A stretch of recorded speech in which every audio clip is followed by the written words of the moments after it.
guys, we're doing our final review leading into the Batman today, and this one is The Dark Knight Rises. So let's talk.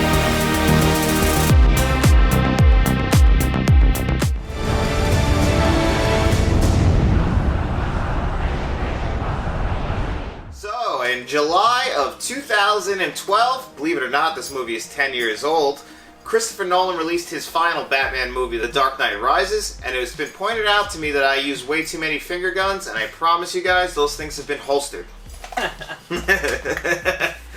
But anyway, Matt, we both rewatched this movie last night. What did you think right off the top? So, I haven't watched this movie in a while, and in the back of my head, I just remember not liking it as much as the other two Christopher Nolan movies, and last night I was pleasantly surprised.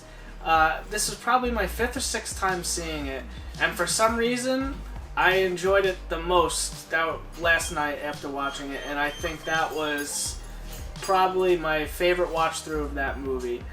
And I don't know what, something just clicked, but I really enjoyed it.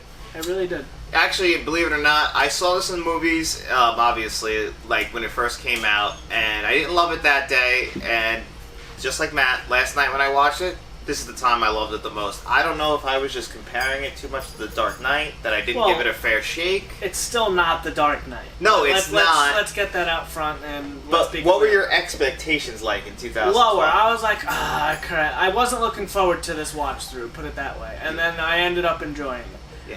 So I ended up actually truly loving it. I put this movie, I've talked a lot of crap about it over the years, about saying that it didn't make sense, and I just think it was my own fault, and just because I was holding it to the Dark Knight's pedestal, and that's just not fair to the movie. It's not going to be The Dark Knight. It's not going to be Batman Begins. But I feel like I watched it with a different lens last night. Yeah. And I was watching certain people in the movie that I did, like Selena Kyle. Who played Selena? Oh, Anne Hathaway. Yeah. She was great. She was awesome. I loved her. I thought she was fantastic. Did you like the opening with her when they first got introduced, and Christian Bale walks up to her and he's like... The pearls? Yeah, and she's like, oops. They told me this couldn't be cracked. Yeah, she was awesome. I really liked her. She was great.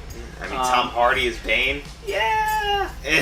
Not bad. No, I mean... Not bad. I liked the voice. That was kind of cool. And they had to fix that because it was so muffled from the original. Right.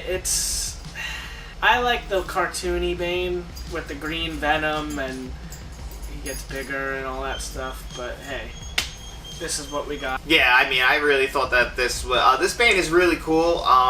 They built him up to be something big, and then they did that twist ending, and they kind of knocked him down. Marion Cotillard's character of Ra's al Ghul's daughter, which is a twist ending right at the end there. But then obviously she plays something totally different. She ends up being Ra's al Ghul's daughter. Yeah. Which they hyped it up like it was more like Bane was his son. It was a whole different thing. But Tom Hardy played this role really well. Yeah. He did really well. It wasn't bad. Now, is that Tom Hardy's actual body? Did he get that big? Yeah, he got big for this movie. And people actually said he was still too small. Really? Well, for Bane, yeah. Yeah, Bane's supposed to be this big, juiced up. Right, back to what I was saying about the comic booky, Batman and Robin Bane, where he's... But in the comics, he is really smart. So, he's basically Batman's equal as far as smart. So, you know how... Okay. So, but he's also still really big. Because that scene where he breaks Batman's back, that's totally out of the comics. Which is... I think that might be my favorite scene in the movie. How they literally turn the score off, and all you hear is the water behind. And the hits, and how they're going. I really love that. I thought that was really well done. That's probably You merely adopted the darkness. I was born in it. I love that. And the opening scene is amazing. Well, you got caught.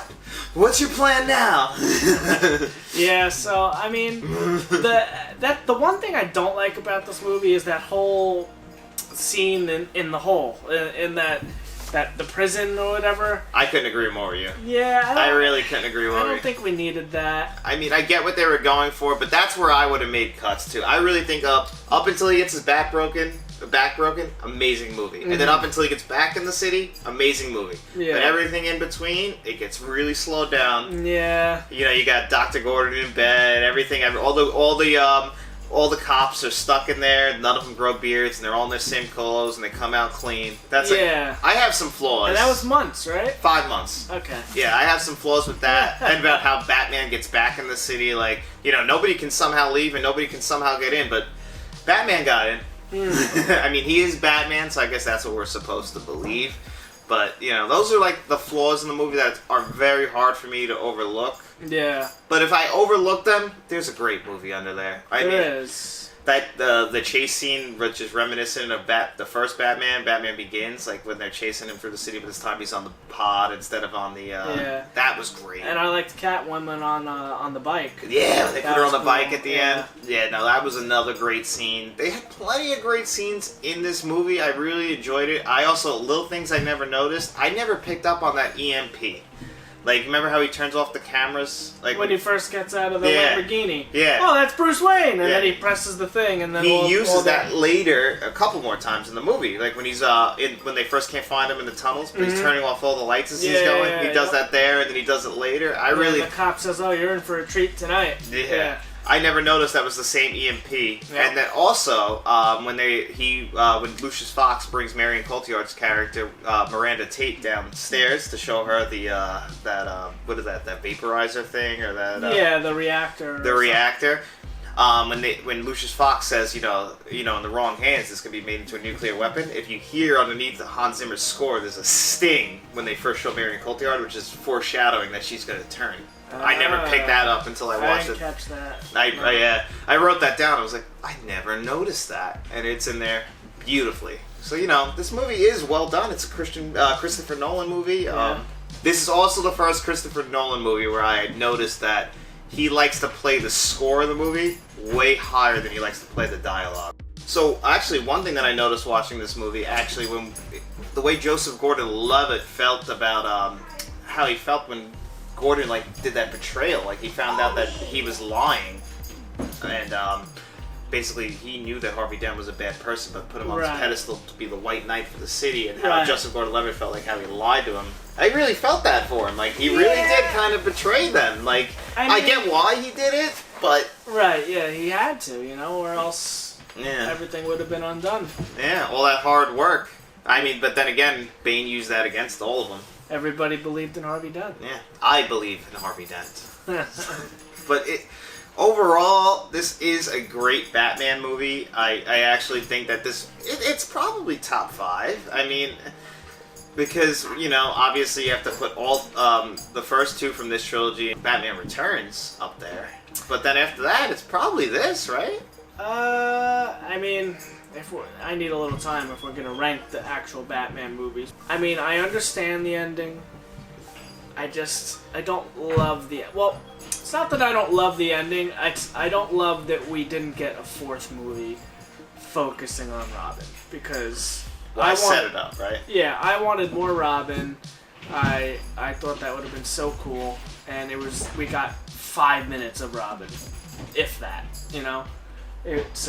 Yeah, and they did throw that line in where Batman looks at Joseph Gordon-Levitt and he's like, "You don't wear the mask for you wear it for them, to protect your family and friends." Which is, I never really thought about it that. And then when he's getting his bag or something from, I don't remember where it was, but the lady checks his ID. She goes, "Oh, you should use your real name.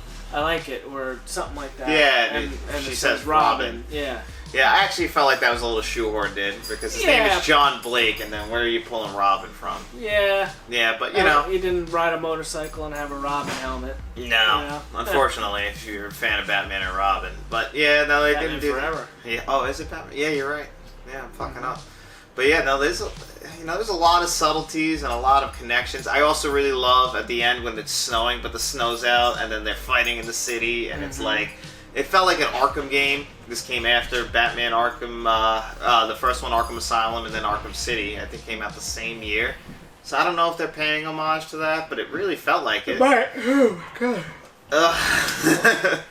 It's been a long day for us. But anyway, as far as a Batman movie, it's a great one. I think it's one of the better Batman movies. Obviously, don't compare it to Batman Begins and The Dark Knight. It's not as good as those. Christopher Nolan still poured his heart into it. Christian Bale played great. Yeah. Michael Caine, this might be his best performance in all three of them. Yeah, he had a big part in this. I really felt bad for him, like when he said, like, he really cares about Christian Bale's Batman and then Bruce Wayne, and even at the end, like, you know, when he's crying and he's to the grave saying, "I failed you! Yeah. I failed you!" And that wasn't bullshit, right? Like, he didn't know Bruce was alive. No one knew. No, or if he really was, that's another thing. The interpretation of the ending. There is ways to interpret it both ways. Did he survive? I personally believe he did because... He did, because that ending scene. Yeah, but you know what? If you look, this is why I go back and forth, because earlier when they show him going to that same place every year... Yeah. He's never met Selena Kyle. Oh, I guess he kind of has, maybe... Well, he's not meeting Selena Kyle. No, but he sees Bruce and he goes like that. Yeah, I guess that's a fair way to put it. And then the autopilot thing, how he said that. Yeah, it was fixed. It was fixed 6 months ago by Bruce Wayne. So then that way I lean into, like... I think he survived and... He got out. That was it. Yeah, he did everything he could possibly do in this city to help Gotham City. It's over now. And him and Selena live happily ever after. Which, do you like that? I think they had good chemistry. Christian Yeah, Bale and you always wanted Batman and Catwoman together. That's always what you want. You really do want to see them end up together. And I really loved how they were all portrayed. It's well acted. It's a great movie. It is. Overall, I'm going to give this movie a pretty solid 8 out of 10. I think I'm going to give it an 8 out of 10 as well. In the same neighborhood, yeah. Yeah. I'm going to agree with you on this one. See? I would say number 3 out of the Nolan movies for sure. But not by much. Not by much. I would say quick fire Nolan movies, Dark Knight, Begins, Rises. I would swap Batman Begins and Dark Knight Rises. But overall, this is probably one of the greatest trilogies all the way through that we've ever gotten. Most movies dropped the ball in the third one. I feel like they kind of fumbled a little bit, but they still ran it in. I think overall, as far as great trilogies go, this has got to be up there with the original Star Wars trilogy and the Lord of the Rings trilogy, as far as all three movies being good. In a bigger picture, yeah. I mean, it's still too new to compare it to Star Wars. Yeah, but 10 years now, if you can believe it. Yeah, but okay. But I mean, just another thing. I want to go back to the Dark Knight and just if Heath Ledger was still alive, how different would this movie be? I think this movie would be very different. And I really think it would probably, I think it would be a better movie, if I'm being honest. It's nothing wrong with Bane and, with the great opening scene, but Heath Ledger was on a different level. He almost overacted compared to everybody else. He was on a different level. We could have got a better movie. It's not a bad movie, obviously. No, it wasn't bad at all. Yeah, go ahead and check it out. Yeah, if you haven't seen it, I would be surprised if you haven't, but... definitely give it a watch. And now we're going to talk some physical media. So, this movie does have a couple physical media releases. You saw in the Dark Knight video, you saw the trilogy that I have in the cardboard. But Matt also has the original release of the Blu-ray, which comes with this kick-ass slipcover that we don't see anymore, where it's got like that changing of the art kind of thing. I forget what they call it. I don't know. It's like the Pokemon cards with the holographics almost, but it's like that. Yeah, you hear it? Like one of those things. I don't remember what the hell they're supposed to. What do you call those things? Anyway, so it's got the really super cool slipcover. Again, I'm a sucker for slipcovers. I love that. You got your DVD, your Blu-ray, and your digital. Some really nice looking Blu-rays too. Actually. Yeah, no, the Batmans never disappoint. You can't get a bad Batman set.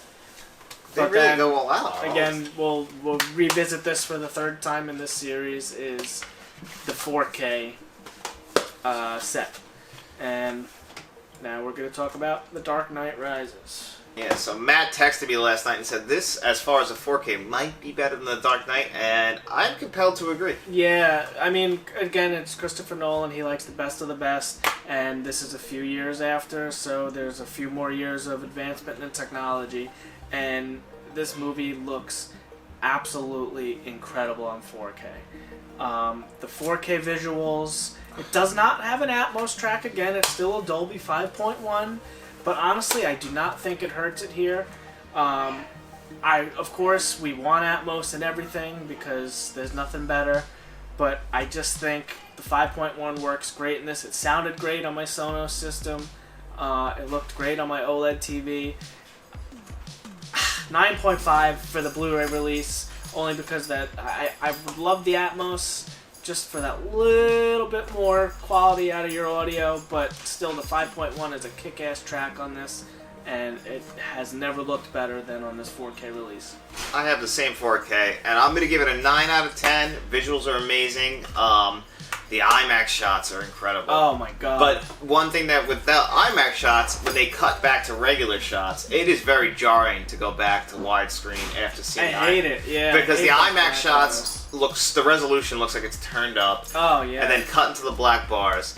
And then there's one audio issue, but it's not because of the 4K, it's Christopher Nolan in general. If you've watched Tenet or Dunkirk or Interstellar, he likes to have the score and the background be higher as far as sound design than the dialogue. And this is where it all started, was with The Dark Knight Rises. It's not as bad here because people complained about how Bane sounds, so they fixed that. But in Tenet and stuff, it's very, very frustrating when you can't hear dialogue, and it's strictly a Christopher Nolan choice. It's nobody else but him. He does it in all his movies since The Dark Knight Rises. And it can be a little frustrating at times when you can't hear the dialogue over the score. But I get why he does that, because it does build up in you and you feel it. You feel everything. You hear the sounds. Yeah. Like when they're shooting in the scene, like the way they do gun scenes, it feels like heat. It feels like he's very inspired by Michael Mann. Yeah. But other than that, no complaints. Definitely run out and grab this if you can. It's the best way to see this movie. But if you obviously... The best way to see this trilogy. Oh yeah, if you can definitely grab the whole thing. They do sell these individually. If you see them on shelves, all these individual 4Ks are sold separately. That's why they're in here. This is just the box that you want to buy. Keeps it nice and all together. And yeah.